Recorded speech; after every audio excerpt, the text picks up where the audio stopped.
জানো মেশো, আমি যখন হোমে ছিলাম আমার মায়ের জন্য খুব কষ্ট হতো। আমি তো একদম মাছের কাঁটা বেছে খেতে পারতাম না। ওখানে কেউ ছিল না যে আমাকে মাছের কাঁটা বেছে দেবে। একটা মাসি ছিল, খুব রাগী। মাছের কাঁটা বেছে দিতে বললে আমার পাত থেকে মাছগুলো নিয়ে খেয়ে নিত। আমার তখন খালি মনে হতো কবে আমি আবার আমার মায়ের কাছে যেতে পারবো, কবে আবার আমার মা আমাকে মাছের কাঁটা বেছে খাইয়ে দেবে। যেদিন মা আমাকে এখানে নিয়ে এলো সেদিন আবার মা আমাকে মাছের কাঁটা বেছে ভাত খাইয়ে দিল।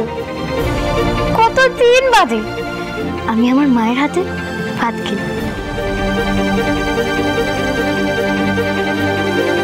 আমার কত আনন্দ হচ্ছিল। আর আমি বারবার বলছিলাম, ও মা আর একটু ভাত দাও না, আমার পেট ভরেনি, আর একটা মাছ দাও না। আর খেয়ে আমার তো পেট পুরো ঢাই।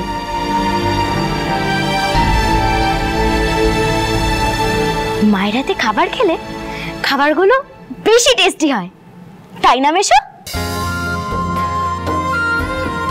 তাই না রে মানে?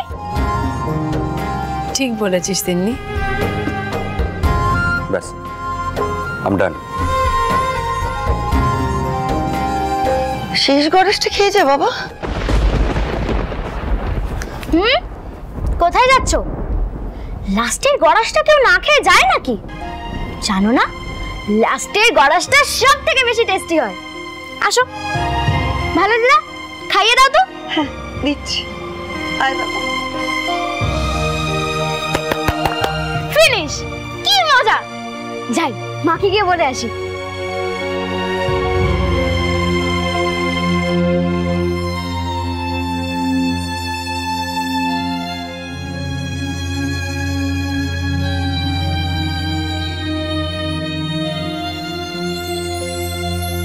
তিন্নির মতো আজকে আপনার পেটটা একটু বেশি ভরলো মিস্টার ঘোষ। আজকে আপনার খাবারে যে একটু এক্সট্রা ভালোবাসা স্নেহ ছিল। দিব্যি দিয়ে আজ আমায় তুমি বেঁধে ফেলে ঠিক করলে না শ্রাবণ।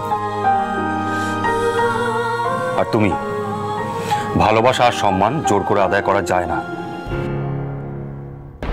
শ্রাবণকে ঢাল বানিয়ে আজ তুমি সেটাই করলে, তাই এর ফল তোমায় ভোগ করতে হবে।